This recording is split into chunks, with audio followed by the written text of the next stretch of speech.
Mi gente, you already know who it is. It's Danny Limelight. And I need all of you to subscribe to According to Woods podcast on Facebook, YouTube, and all other platforms.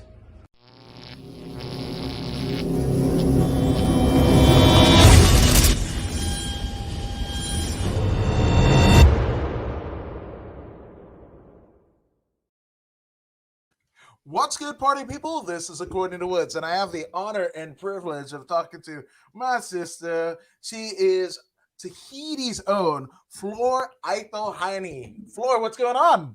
What's up, bro? Good to see you again, Yeah, man. It's a lot clearer than the last time, and it's crazy because it's raining, it's cold as all balls, and we figured it out. Figured it out. And but it's because honestly, I'm so bad with phone apps, computers. I suck with all that shit. So last time was this time I knew better how to use it. Well, theoretically speaking, and here's a bit of total disclosure for anybody that's watching this. One of the reasons why I go live is I can't edit at all. I can't edit to save my life. And I hope you guys like the sound of my voice, but most people that are in front of stuff, they can't stand the sound of their voice. So imagine me trying to cut and edit and everything. Your voice sounds great.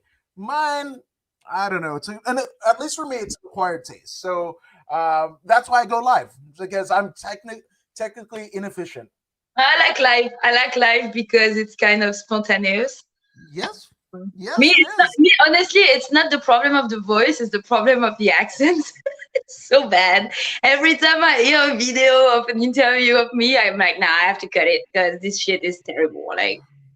Wait, you have an accent? What?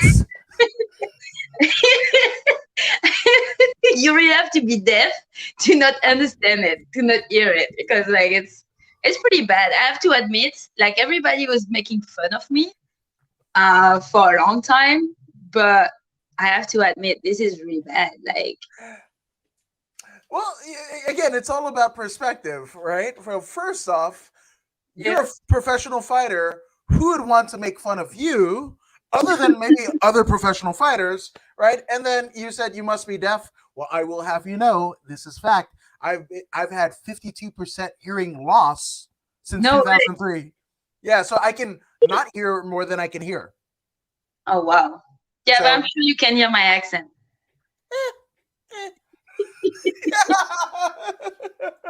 But Flora, it's been a while. You have another fight coming up. Yeah. Talk to us about it. Hey, you know what? I'm so 2020 was so shitty. All the bullshit that happened, 3 fights scheduled, 3 fights canceled, 1 time for injury, 1 time for COVID, and the last time because I fucked up, I missed weight, but my opponent decided not to take the fight. So when all that shit happened in a year, now that I have something else scheduled, I'm like, fuck, I'm scared to get injured. I'm scared to get another fucking COVID test positive. You get scared of many crap. And in the end, I'm like, damn, I'm crossing my fingers for nothing fucked up happened this time, Because it's been a rough year for me, for real. For real. Wait, 2020? That was a hard year? What are you even talking about? Well, hey, some people say, no, 2020 was a perfect year for me. Wow, good for you. I'm glad it happened to be a good year for you. But for me, it was the most fucked up year of my life. For real. For real. It's been bad. I started the year with an injury, fight cancellation. Mm-hmm. And I ended up with another fight cancellation. So I'm in the end, yeah, I guess, as they say, a great philosopher once said, shit happens again. Well, yeah, it definitely happened. No, but it's fun. It's not funny, right? But that's one of the things that I try to do. It was really bad for me, not having much of an income or anything like that. And then I go, hey, guess what? Nobody can say I'm busy to do a podcast because everybody's at home. So it was perfect. It was like everything else sucked, but like the podcast, like I wasn't even doing this pre-July. So just saying, you know? Yeah. But So, hey, finally another fight came up pretty quick, and I'm really happy. First of all, like I'm super grateful to LFA because they could have told me like, hey, you know what, fuck off. Because once the first time I was supposed to fight for them, I got injured. But I mean, it happened, you know. But the last time, like I missed weight. I mean, I didn't bullshit. Like sometimes, honestly, it's the first time in my entire career that I missed weight. Honestly, this shit never happened to me. I always said I have 27 boxing fights. I have a total of like 5 MMA fights, and I've never missed weight, no matter what. Because I always have been super professional, and I always made weight. And what happened this time, and I can't blame my fucking diet because my diet was on point. I started my weight cut the same way I always started. The thing is that going to 115 is rough for me. It is because no matter how perfect my camp is, no matter how perfect my diet is, I'm still gonna have to cut at least 8 pounds of water.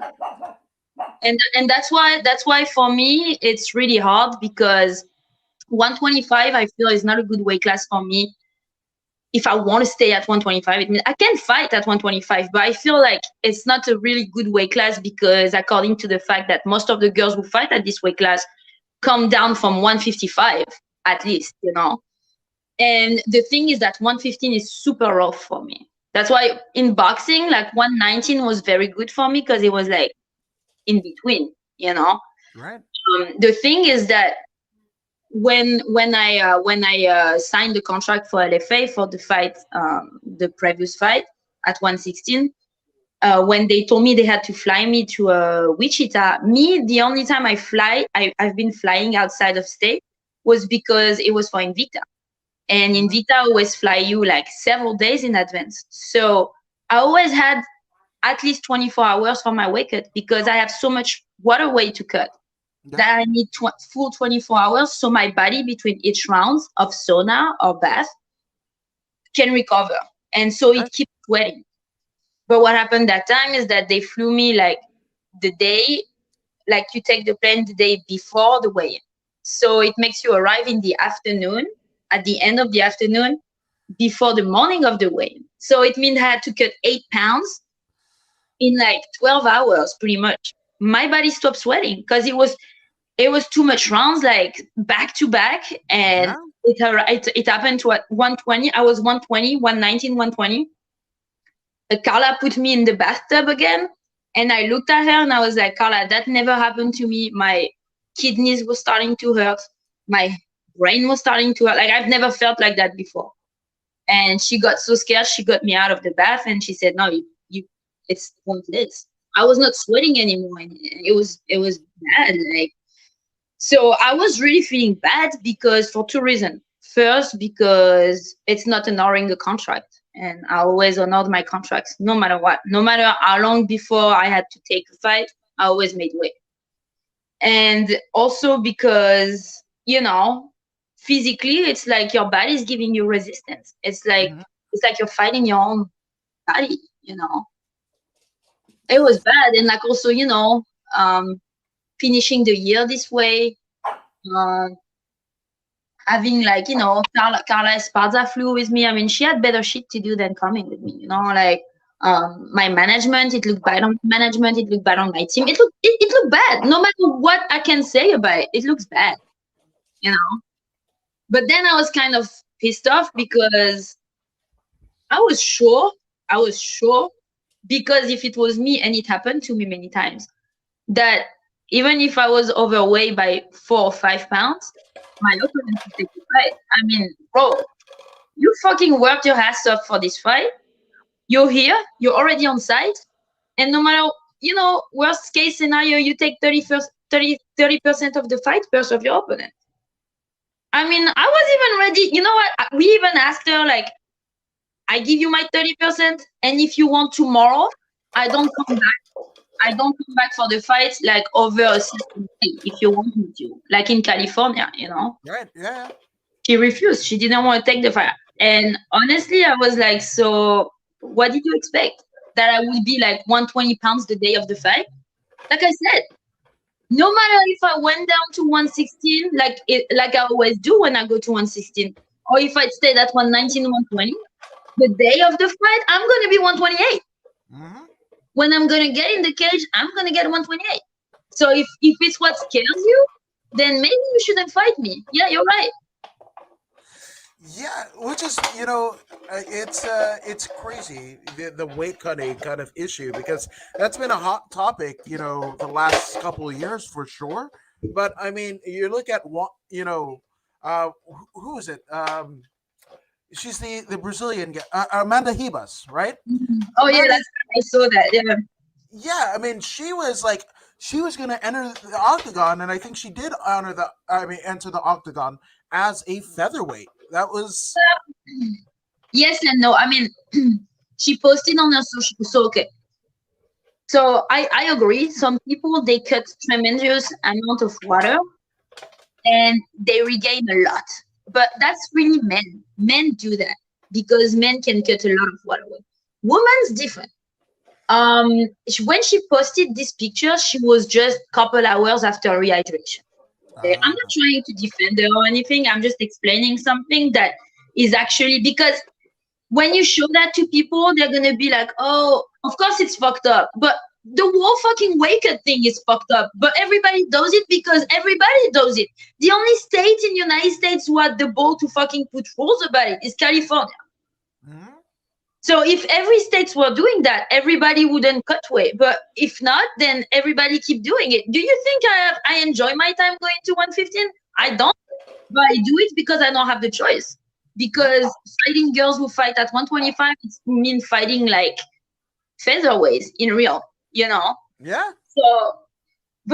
So when she posted that picture, she was a couple hours after rehydration. And I know for a fact that many people, especially women body, have a very violent reaction to sodium, So maybe the couple hours after rehydration, she took a lot of sodium. Right. What she should do, actually. Yeah. That's what you do. And it made her swole and gained a lot of water away, like right away. But the day of the fight, I swear to God, she wasn't 143. She wasn't. She was probably 135, maybe max. She wasn't 143 for sure. Because all this weight that you gain, like it's like a sponge, Right. But then you don't stay 143. The body then you have more than 24 hours to kind of recover from all that, and like your body kind of go back to a normal way of functioning. So she's probably gonna pee a lot in between, and then like there's a lot of things, and for sure she wasn't 143 the day of the fight. No. I don't think so. No, I don't. Yeah. She didn't look like 143, and no matter what, her opponent was even bigger. This is facts. What's the point of being a fucking strawweight, dude? Like, you look like a fucking bantamweight. Yeah. I mean, like, it's like, and this is the whole hypocrisy about it, It's but everybody has to play the game, because what? You're going to take a fight at 135 when people who fight at 135 are actually 165? Right. What are you supposed to do? You're supposed to you do what you have to do, Yeah, it's one of those things that I think MMA in its quest for legitimacy, in the late 90s, early 2000s, and trying to get the jurisdiction of the state athletic commissions, that they borrowed from boxing, they borrowed from wrestling, because those are the things that were mandated by the state athletic commissions before, right? That weight cutting and everything that never went away, and I think like One Championship is doing it right, where like Mighty Mouse is still fighting at flyweight, but flyweight is closer to bantamweight than it is, but it's close to his natural walking weight, and you mentioned about like California. The thing is that if for example the UFC was doing that, or I said the UFC and many other promotions, you would definitely cut off some weight classes. Yeah. Like for example, for the women's, the atom weight classes wouldn't exist anymore. It would not, you know. And for guys, you can definitely cut off the flyweight. Yeah. Even the bottom weight, I'm pretty sure that most of the guys that fight at bottom weight like are far from walking around this way, you know. It it's the everybody does it, you know. So some people do it more or less. But yeah, like that's what's always very stressful for me. Don't get me wrong. Like I feel better when I fight as a strawweight, but the night of the fight, I'm not a strawweight. Right. I'm a flyweight. Mm-hmm. Okay, but the thing is that no matter how good I'm gonna make this camp happen, the whole camp I'm stressing. And I'm stressing not only about the diet, and because I know that the day of weight cut I have to be a certain weight before to start my weight cut, but because I know that no matter what, it's gonna end with a painful thing. It's painful. It's painful as fuck. You have to cut 10 pounds of water. It's terrible. Like when I get to 120, then I know I'm gonna be crying for the next rounds. It's bad. Like you go you it's yeah it's horrible, you know. So this time I won't have to do that, like not like that, you know. So because I'm gonna be fighting as a flyweight for this fight, and it honestly it takes a lot of stress out of my mind, a lot. And the camp is way more like I can eat normally because when I'm in camp for strawweight, I'm not eating normally. Everything is rationated. You know, I have rations. It's like I eat rations. You know, like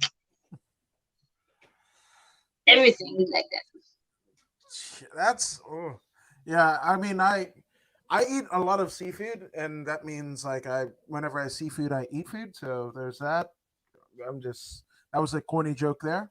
But yeah, it said go for go. So shout out to THR Sweetie, and use Edward.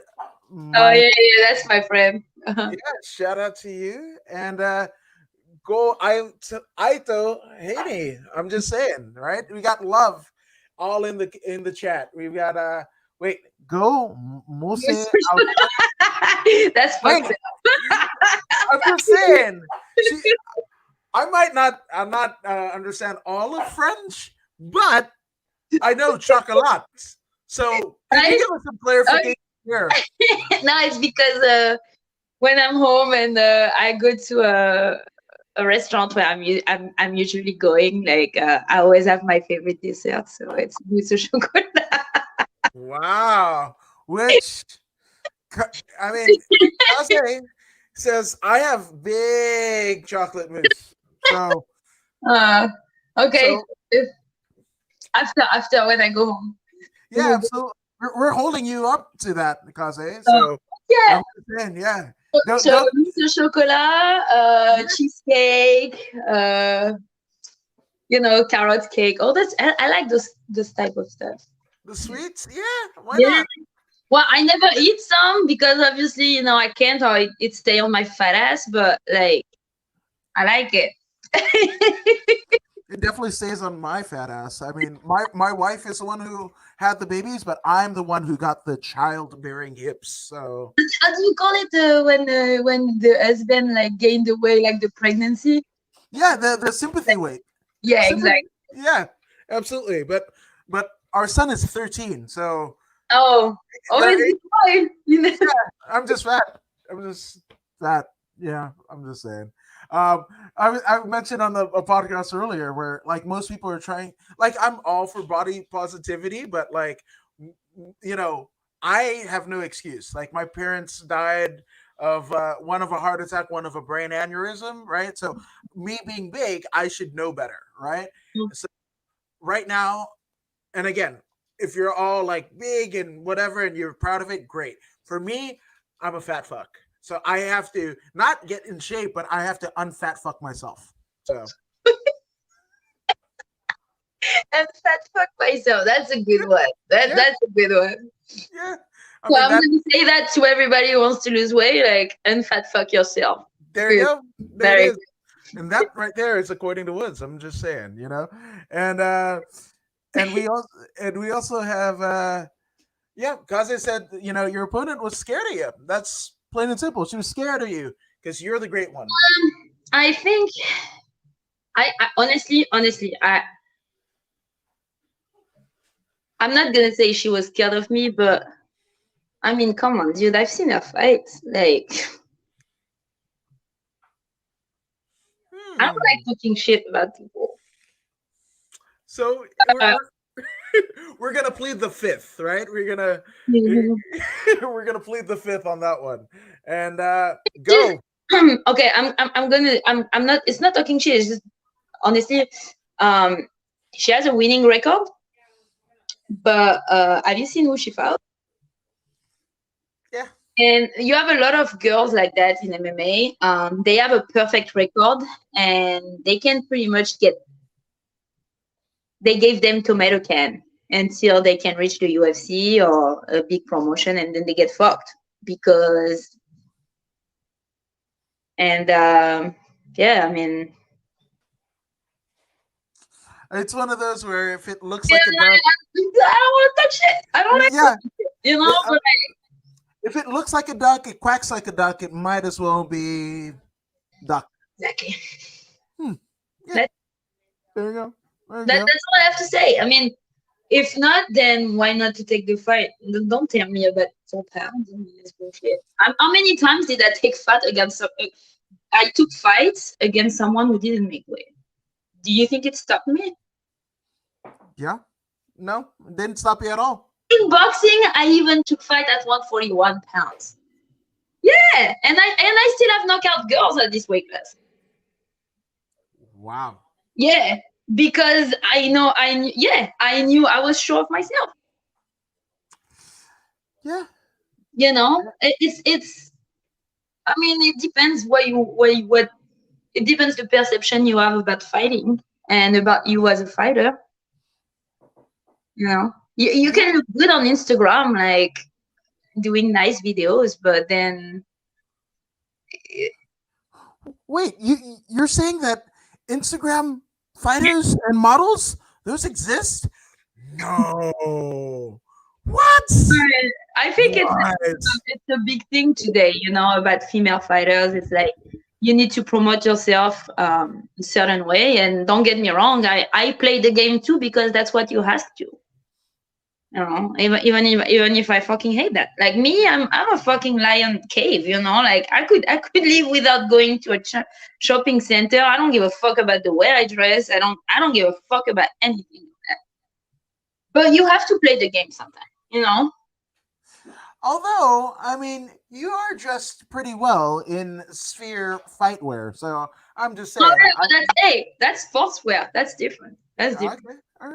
Sportswear. I Okay. mean, and even when I train, look, I believe me, I don't give a fuck what I wear. Like it's just you know, I. It's just that sometimes some people I feel like they overstep to the. They think more about what they look like. What like I mean, what they want to pretend to be instead of what they really are. Yeah. I mean, Yeah. it's a double-edged sword, right? Because like now there has never been a better time if you wanted to be something, right? Let's just say, hey, I'm not a photographer. Hell, I'm not a journalist, right? But if I want to start a podcast, damn it, I can start a podcast. I can do it on my phone, which is essentially how I started my career, right? So it's good in those ways where opportunities where you might not have money to go to college, to do the thing and whatever, like it's good for that, right? But Yeah, then sure.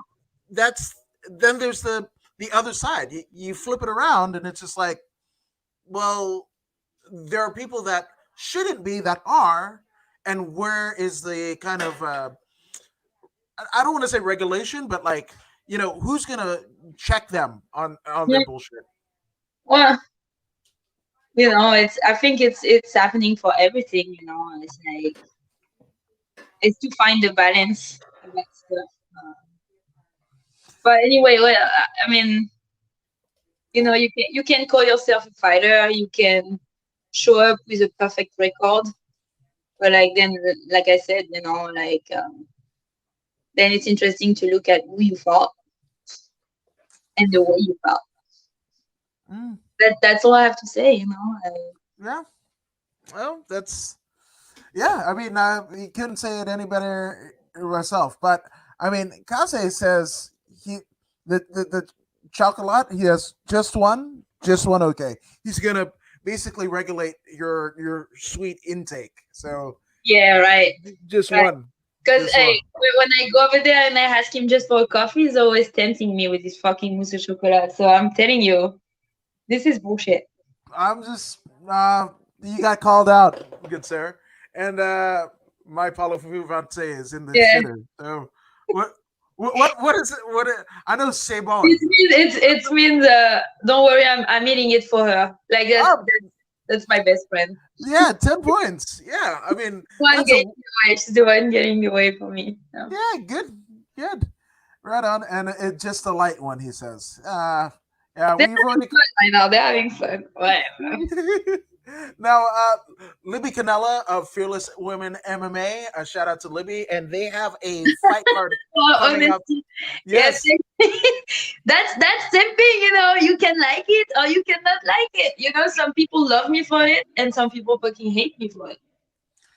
people hate you. So What? fuck yeah, man! You have no clue. You have no clue.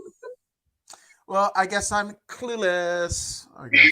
Yeah. Now, for real, like I I have a tendency to say too much what I think, and because honestly, I don't give a fuck. I don't give a fuck about what people are gonna think. And like I have the bad tendency to say loud and clear the way I feel about things. And back home, sometimes it's been how it didn't like some people didn't like. Well, for example, one time we talked about our friend, Yeah. Oh.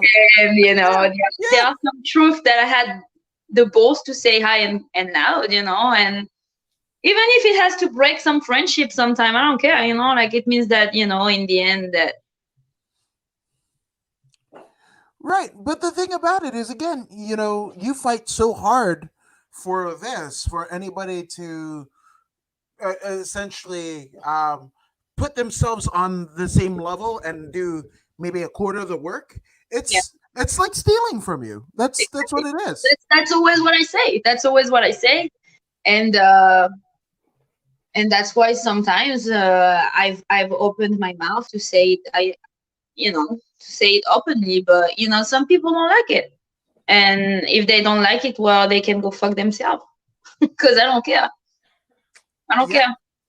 So yeah, that's something I will never stop. Like I will never stop saying what I think because that's the way I am. So love Yeah. it or leave it. I love it. Absolutely love it, man. Like, so don't even trip. You get no complaints here. And I find it funny. The same person that was tempting you with chocolate also wants you to focus on your jab. So there's that. Okay. Because hey, you're awesome, good sir. I appreciate it. And he said, remember, a great man, boards use Instagram uh, to make people believe that they're good. So Yeah. that happened. That happened. Yeah, you Good. know. And there we go. And Paul, I, Yeah, I it means no matter what people say, just keep going. there you go. You must keep on going. That's my mom saying to me. Like, if they tell you to stop, you just keep on going. And she would say it in that accent. It's just the the craziest thing. So, just saying. But I want to talk about your coming to the States, right? Yeah, From Tahiti. yeah. I know my mom, right? My mom came from Fiji, right? But even Fiji might be even bigger than Tahiti, right? But coming over No, here, is it? or is it the same? It might be the same. Might be the same. I I'm mean, gonna say the same. French Polynesia for sure is big Okay, because so many islands. right. Like if you put it on a map, is that big as Europe, pretty much. Oh, damn. Yeah. Okay, But like Tahiti itself, no, it's a small island, you know. right. So Tahiti itself is small, right? And I know with my mom when she came over to, she went from Suva to like, and then stopped in Hawaii, but then ended up in San Francisco, Uh-huh. and it was just like, again, like most islanders that come to the States, like my cousins and everything like that, the first day that they get here, they just sit on the curb. Bruh, what are you doing? Just looking at the cars, because they're from the bush, and then they only see cars like one time, every 3 months. There's not even paved roads. So Yeah. what was your experience coming from Tahiti to the? So I grew up in France because my mom's fully French. I grew up in France as a kid. Okay, Yeah, okay, mostly. So, but I grew up on the peninsula in France. okay, So it was kind of honestly, I started to really like go to cities. To be honest with you, when I went to college, the first okay. year I went to college, and I went to a bigger city in France, and I was lost, man. Like taking the bus, taking the train. I was like, the fuck is that? And then I had a hard time to get used to this type of lifestyle, like city lifestyle. Like I don't like it. I don't like it. And then I joined the army, and like with the army, I started to travel a lot and everything, and that's how in the end I ended up in the United States in 2010 because I was working for NATO. Oh, damn. Yeah. I didn't tell you that last time, no. Well, You never. it was kind of glitchy. So Yeah. Well, yeah, I was in the French army, and I had a position to work in United States because my English is so good. yeah, I was gonna say. I mean, like I say that like not for real. My English is good. It's just I have a shitty accent. Sorry, but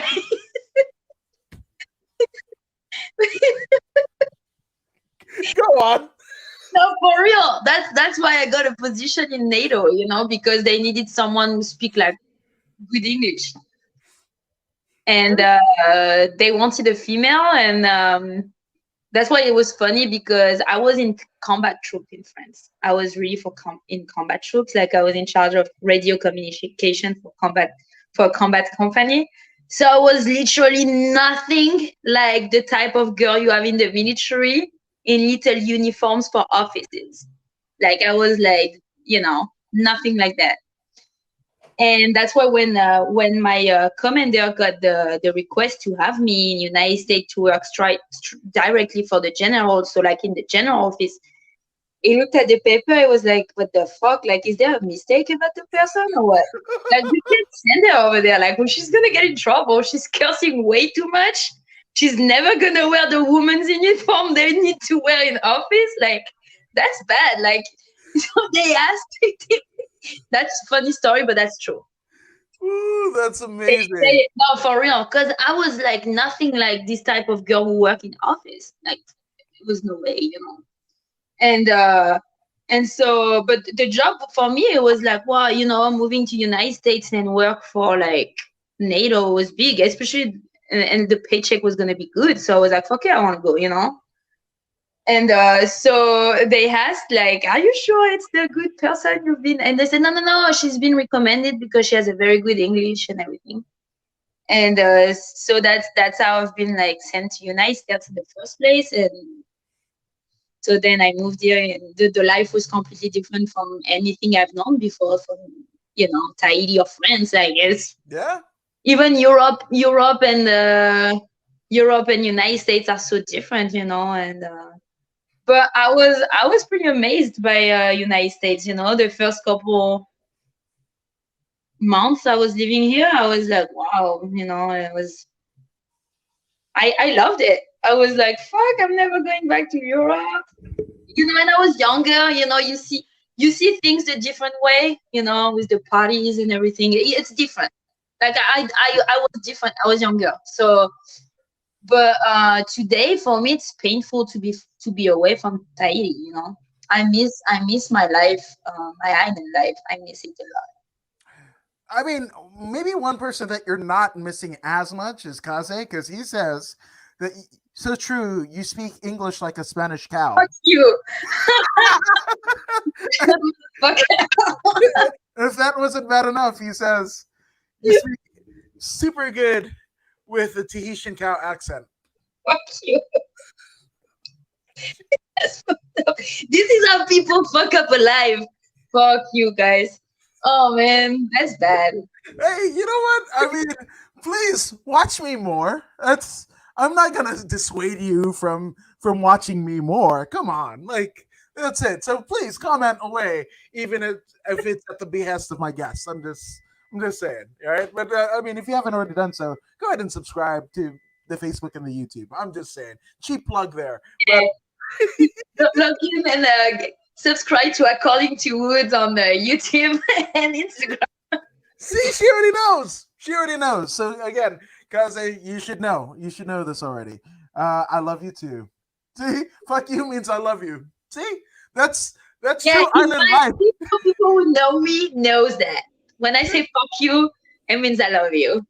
Because if I don't like you, I don't even bother about telling you fuck you. You've never told me fuck you. I never. No. Come on. Okay, fuck you, brother. Fuck you. Ah, sweet. So guess what? You get Mario Yamasaki. Fuck you back, sis. Oh my god. This is... Oh my gosh. So talk to me about the French Army uniform. Oh. You want me to do that? Because we're talking about pain au chocolat. I want to believe there's a beret, like a camouflage beret, and whatever. And people are like, I don't know. Well, I believe it changed. I believe a lot of things changed. I mean, okay, funny thing. The French military, when I was still in, we used to wear this fucking traditional uniform. And it's like you have an elastic that go between the two buckle of the boots. And like we're the only army, we were the only army on earth to wear something that's so fucking tight. It means to wear your uniform properly, it has to be super tight. Like tight as fuck. Like tight on your ass and everything, like super tight. And then you have like a belt that you have to put here. I mean, it's bad. And we were the only army, I believe, like every time you were seated, when you stand up, you go down to put back your elastic on your boots. That was bad. Oh, man. Yeah, and I was wearing a beret, and specifically like a huge one because I was in the mountain troops. And the tradition of the mountain troops were that we had huge beret. Because it was protecting you from the wind and the cold, and a big one. Yeah, you can go on Google and you type mountain troops French army and you'll see. No, I'm not fucking around. It's real. No, I know. I believe you. When you have this beret here, like you don't see all this. That's what I was gonna say. It's like in terms of it protect you from the wind and everything like that, but like actual fighting when you couldn't see somebody. Yeah, but we were wearing it only like to look good for like ceremonies and stuff like that. Like on the field, you never wear that shit. Oh yeah, because I was like, they'll be like, yes, it protects you from the wind and the rain and everything like that, but like. Fuck being seen by the enemy if you got a big ass. No, you don't wear that on the field. Fuck. Okay. Right on. I mean, that's cool. And that's the funny thing about it. Yeah, I mean that's it. But they kick ass. I mean, the French military kick ass. The French military is probably one of the shittiest military in the world. Hey, I try to put you over, damn it. No, seriously, like I mean, shittiest in, I mean, the soldiers and everything like are very good because actually they're able to have the performance of the US military with the budget of an African army. Mm, Yeah, damn. yeah. Yeah. That's pretty much what it is. Like all the equipment and everything they gave you in the package, they you see the date on it. It's when my dad was in the military. Wow. I'm not fucking around. That's for real. Like I was like, the fuck, like the boots they gave you were shit. Like to give you an estimation for you to have an idea. Like U.S. military when he joined, they gave him a package. It's approximately the cost of his package is $20,000. Yes. Okay. The same thing for the French soldier is $2,000. Yeah. Oh. So it means that when you have to go overseas for real missions, you have to buy your own equipment. Everything you buy is yours because it's so much shit that you can't rely on it. Oof. Yeah. This is how bad it is. So apparently, Emile Macron needs to get their shit together. Is what you're saying? The what? Macron, right? That's a guy. Macron Emile Macron, isn't he the prime minister? talking about a piece of shit that's supposed to be French president. Maybe. Well, Okay. thanks God I was not in the military when this guy got to the presidency, but it was not better. Like I was under Sarkozy, so it was not better. But yeah, I mean, like it's pretty fucked up, you know. It's pretty fucked up because I could say a lot of things about the French military for two reasons. Because first of all, I've been in the combat troops, I've been on the field, and I know how we're treated and how bad we're paid and all the shit we do. And then I've been in offices, in headquarters where you have all only generals and overpaid um, officers who don't do anything except fucking write on papers, and who are literally technocrats in uniforms and who don't give a fucking shit about the troops, and who are the one who send the soldiers on the field to get shot and killed for what? Couple dollars every month. Yeah, so I could tell a lot about the military because I've been in that, and I know I've seen both sides of the mirror, and I can tell a lot about it. But like the only thing I know about it is that it gave it, no matter the experience, if it was good or bad. I've learned a lot from it. Like as a young human, as a young person, I've learned a lot about life. I've learned a lot about myself. It brought me so much, about the life experience, about all the people I've met, and I think it showed me a lot of things of life very quick as a young person, and it made me understand a lot of things, especially the value of life and the value of things. And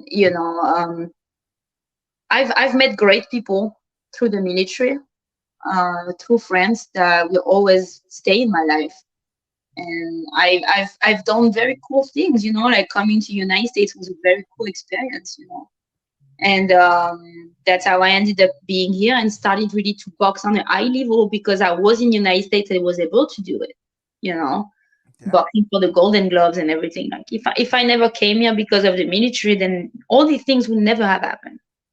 Even discovering MMA was because I was in United States. A lot of things.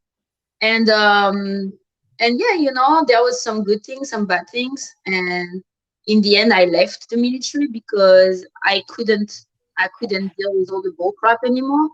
Yeah.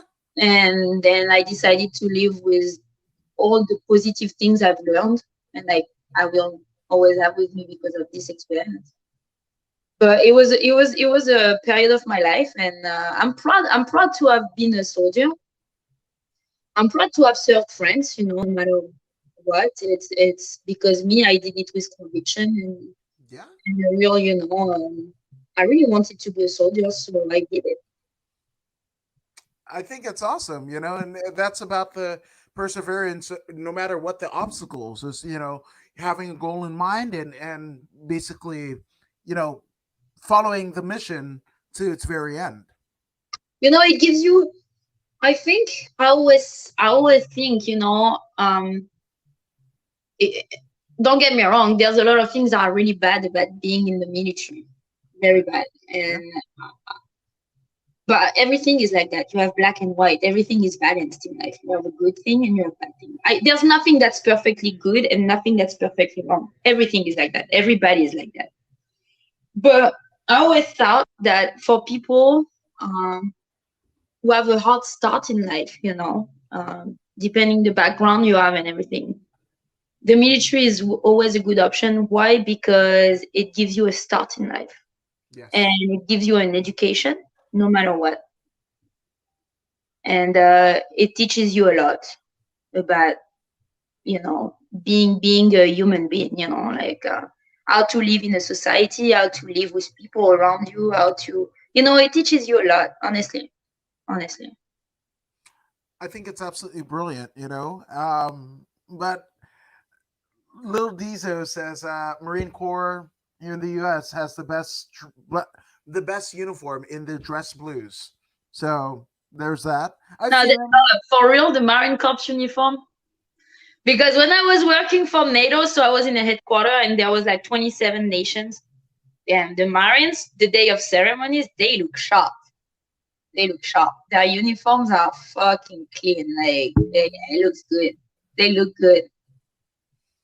Yeah. yes. So hoorah to the Marines. Right on. And Kase says, I have a scoop for you. Flor can be a singer. She has a very good voice, accent, but great singing voice. Is this true? This motherfucker.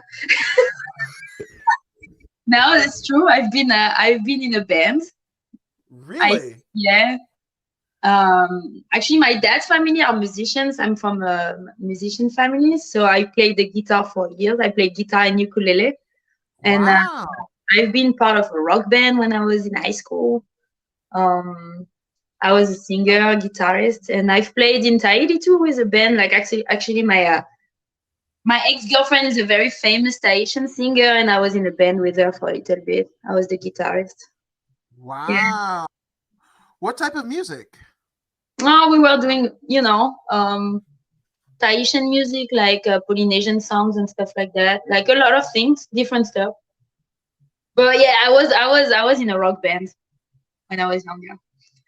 That's awesome, and it's awesome that you did it because like my dad also a musician. This No is one of way. his tapes right here. There's a glare, but he's the one kind of pointing to the sky. I didn't get any of it. I didn't get any of it. But all my kids, they're musically inclined, so I guess it skips a generation, but not with you. You know, with me, I just sit here and talk. And sometimes like this one right here, like I don't have to talk at all. Like I don't I'm just like I say one question, you go on, and like that's it. Like this is life. This is maybe like true Islander life, right? To kind of think like you're doing a lot of things but doing nothing at all. Yeah, you're right. And you can still enjoy it. Yeah, absolutely. I'm learning a lot. I'm learning a lot. You know, the wind and the rain and the berets and like the Tahitian singing. Yeah, man. And what the hell Pana Chocolate is. So shout out to that. I'm just saying. Just saying.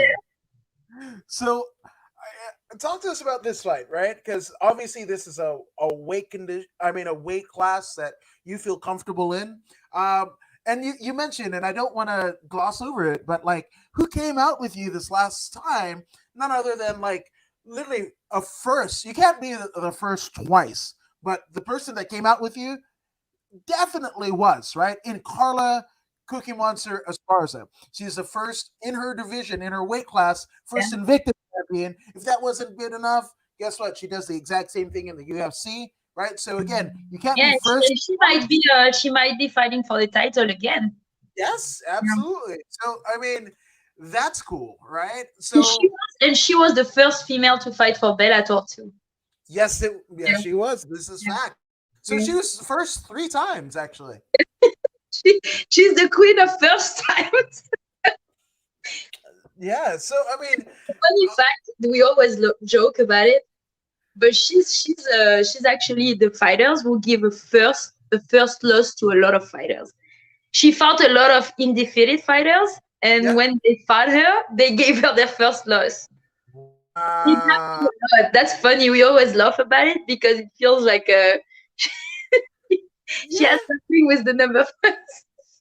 Well, I mean, if you're gonna have a kind of thing, like in some gyms, oh, that's the dude that just gets knocked out all the time and talks a Uh-huh. lot of shit but gets knocked out or whatever.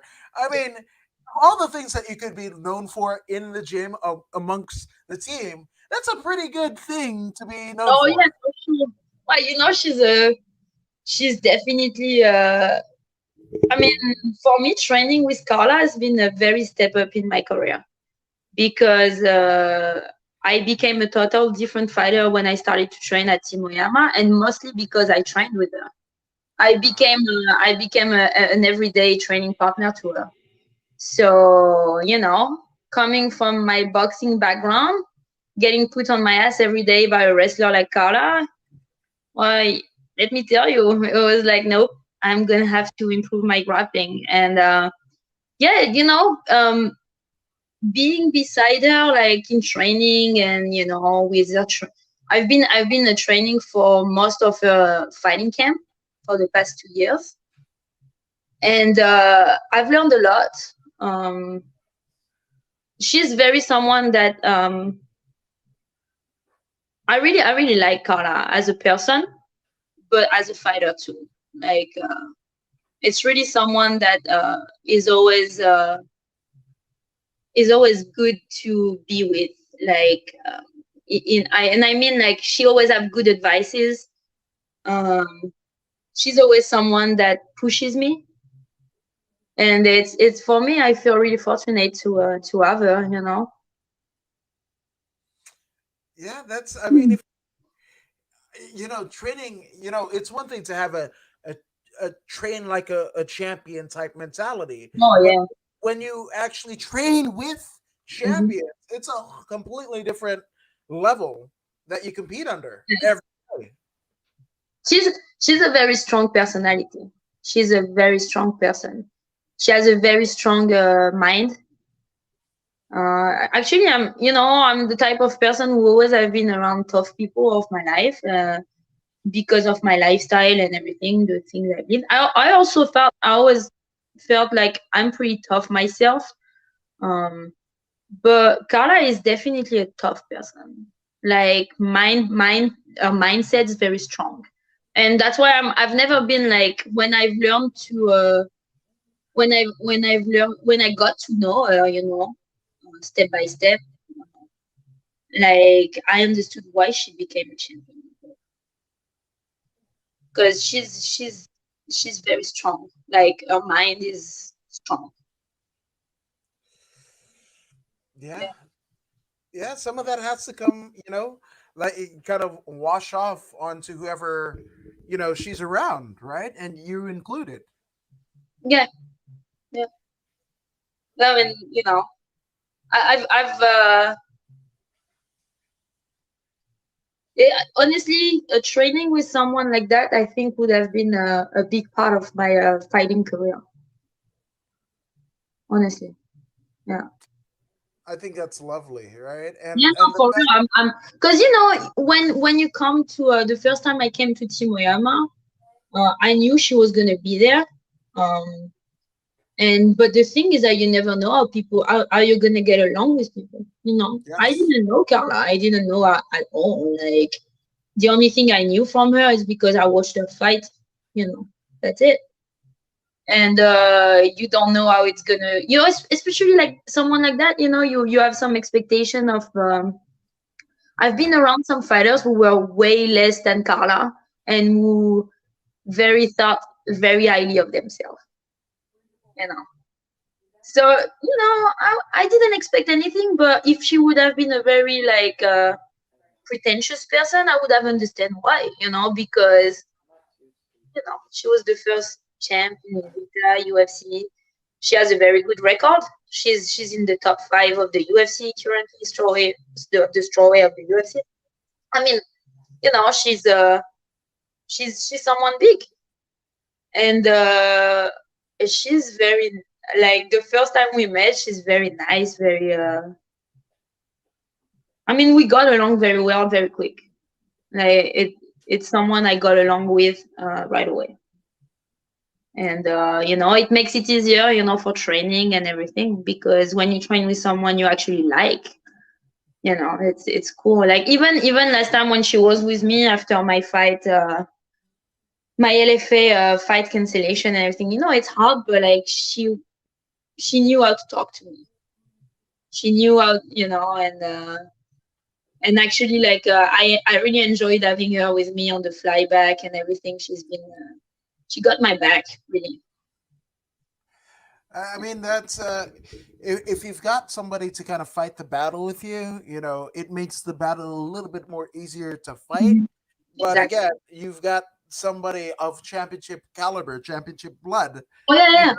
that helps. That But helps. she I appreciate her for who she is, really. Like, I don't, like, this is the B-side thing, because as a champion, she's definitely good for me as a training partner, and she brings me up, she pushed me up. And so, but that's awesome that I get along with her really good. And even like for my fight, like, I asked her if she could come with me, because I want to be with someone I feel comfortable with. I know Coach Oyama couldn't come because another fighter of the team is going to fight for the UFC this weekend. Right. So my first choice was, if she said no because she had other things to do, I would have understood. But like, my first choice was to ask her, because that's the person I feel the more comfortable with. So yeah. I think it's absolutely brilliant. Which I Yeah. gotta, obviously there's been a lot of people, Carla included, that have been instrumental in not just your career but your life. So Okay. I, But I def- see, when you live experiences in life, you meet good people and shitty people. And Carla is definitely someone I would, would have been like the good people I've met through the fighting world. There's a lot of people I've met that are very good through the fighting world, but like, Carla is definitely someone I would have been training a lot with and would have taught me a lot. So yeah, I'm very grateful for that. absolutely. So I want you to, but actually, let's do this. What is that? Because I want to. So as we get there, we're basically going to get your shout outs out of the way. Any sponsors, family, training partners, anybody that you want to thank for helping you The evolve. thing is that every time I'm gonna forget people. I'm gonna forget people for sure, because it's so many people I should thank. But yeah, like, first of all, like, I would love to thank Ava, my best friend. Like, she's like my sister, and she's doing so much for me for my career. Like, she's the one dealing with all the bullshit and the papers and everything for my gym back home. She takes care of everything, and she's definitely my backbone for a lot of things. So yeah, that would be the first person to thank. Then I would like to thank my sponsors, Air Tahiti Nui, especially the air company from Tahiti, because without them, I couldn't do that. I couldn't be able to come to United States and fight and train. Women of Combat, who's been supporting me a lot. Um, Nike Tahiti, because they've been sponsoring me for many years and they always have my back. Um, I would like to thank my management, Iridium, because they worked their ass off to get me fights. Even in 2020, they did everything for me to get fights, and now they found me another fight pretty quick. Of course, my training partners at Team Oyama, all of them, Isa, Carla, everybody, because everybody helps me in some way. Even when I train with the guys, they bring me a lot. I'd like to thank, my coach, Coach Oyama, because he can be an asshole sometimes, but he pushes hard, very hard. He can. He's a very good coach. And my boxing coach Chewy, my BJJ coach Matt. I'm pretty sure I'm gonna forget some people. And everybody, even if I don't cite them, like if I don't say their name, and I hope they will forgive me, but like, who've been by my side and believing in me and supporting me for all this time. You know. Yeah, shout out to all of them, all of them. All of them, and yeah, oh yeah, no, I forgot people, all the Sphere MMA, you know, my gym, all the people from my gym in Tahiti, Sphere MMA. I'm going to talk in French. So, à tous les adhérents de Sphere MMA, à tous ceux qui me soutiennent et qui m'écoutent. Et je sais, il y en a, ils sont en live maintenant. Ben, voilà, merci à vous pour votre soutien. And thank you to everybody. Yeah. I think it's awesome, awesome. Before we go, Kaze said she's a chocolate mousse roommate is your friend Ava, so he says that. And what is your favorite song at the moment right now? As somebody who loves music, at this moment right now? yes. Oh, okay. Yeah, I have one. I listen to it a lot.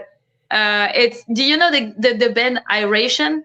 Yes. Yeah. Yes. So Yeah. the song Time Bomb. Okay. You know that one? That's my song of the moment. I think I listen to it at least once a day. That's good. No, Iration is damn good, you know. This song makes me think about home, you know. I don't know the reason, makes me think about Tahiti. I like it.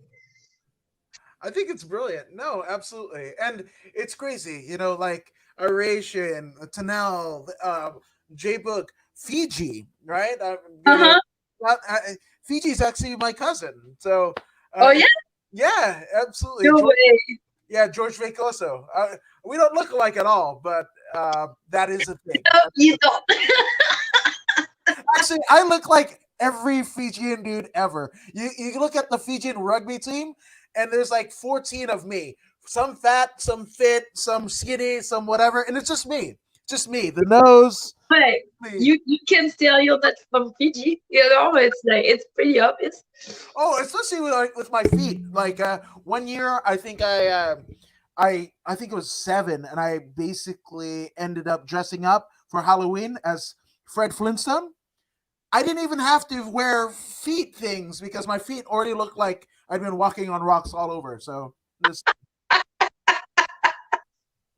It's fucked up.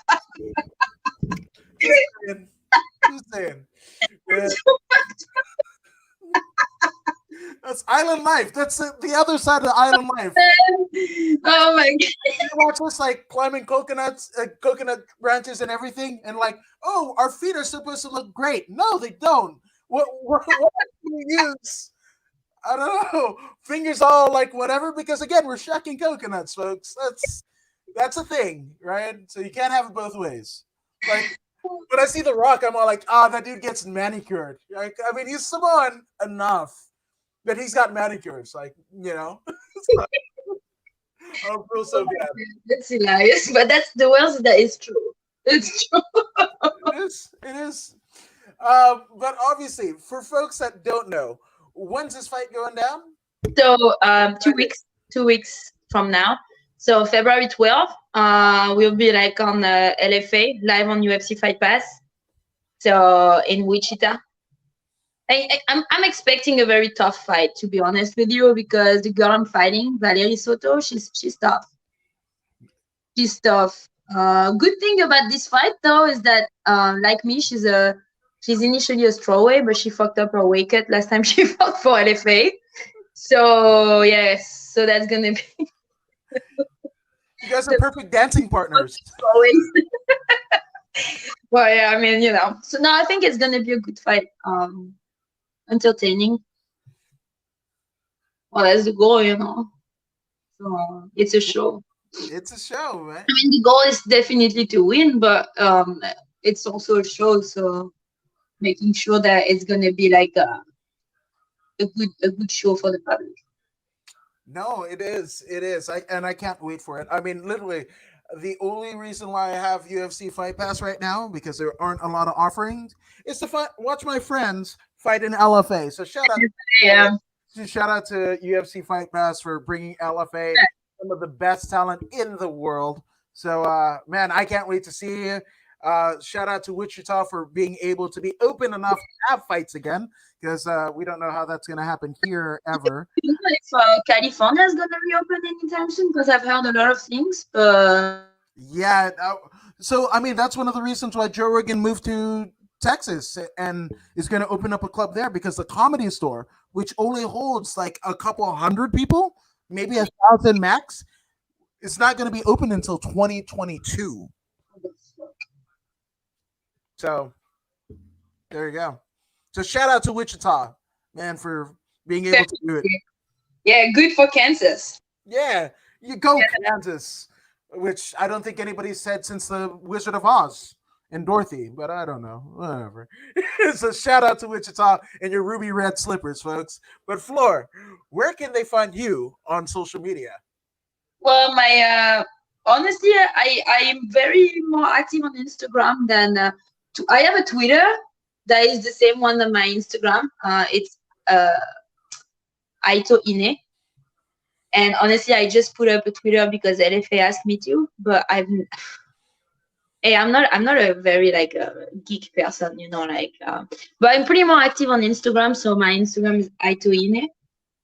And I also have a Facebook page because in Tahiti, I feel like people are more active on Facebook than on Instagram. That's funny because I'm more active on Instagram because I'm in United States, and most of the people from United States follow me on Instagram. But in Tahiti, people follow me more on Facebook. So. Yeah, if you notice, this show is on Facebook, I YouTube, know. and Twitch, because I don't know wherever. Oh, you have Twitch too? Yeah, because Yeah. I'm like I'm not gonna tell you not to watch my show. So I'm gonna. If you're like, oh, I don't do Facebook, guess what? Go to YouTube. Oh, you don't go to YouTube? Go to Twitch. Yeah. Do it. There's too much apps, man. Like, I'm lost. One thing for sure, when you follow me on social media, you're gonna get a lot of podcasts and a lot of bullshit ass memes. So, and hey, I follow you on Twitter. I follow you on Instagram. I follow you on YouTube, and I follow you on Facebook now. See, and again, yeah, I'm just saying. So again, be like Flor. As she heads into the Saint Valentine's Day massacre right before Valentine's Day on Friday, February 12th in Wichita, Kansas, right? And if you haven't already done so, go ahead and follow me at According to Woods, literally on Facebook, YouTube, and Twitter. Go ahead and hit that subscribe button and get awesome content just like this. And sometimes Flor's here, sometimes she's not, but you're going to be good either way, right? But Flor, thank you for doing this. Thank you for having me. And honestly, that's one of the podcasts I always have the most fun. Like, because that's the second time I do it with you. And I like it. I really like it because it's live and because, like, you're fun. You're cool to talk with and I can talk shit. It's cool. Yeah. I mean, like, you know, I don't have to watch my words because I have a tendency to curse a lot, but, you know, it's cool. Yeah, bring it on. Because again, you're my family, you're my sister. Again, we come from small islands. You know, we got to support each other. So again, thank you for supporting me and in this endeavor. So I can't thank you enough. So thank you guys for joining us here. Like, share, and subscribe to According to Woods. And if you don't believe me or Flor, here is Pro Wrestler Zeta Zhang. Hey, this is Zeta Zhang. Make sure you subscribe.